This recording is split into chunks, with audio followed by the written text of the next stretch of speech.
بسم اللہ الرحمن الرحیم، شروع اللہ کا نام لے کر جو بڑا مہربان نہایت رحم والا ہے۔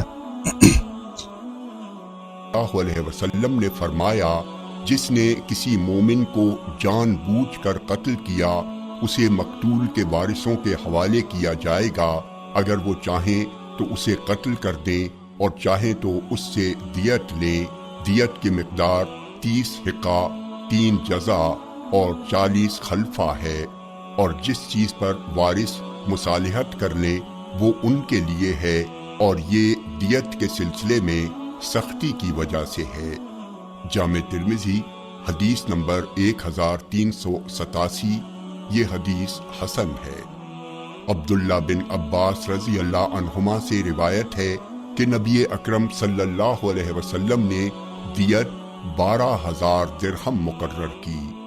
جامع ترمذی حدیث نمبر 1388۔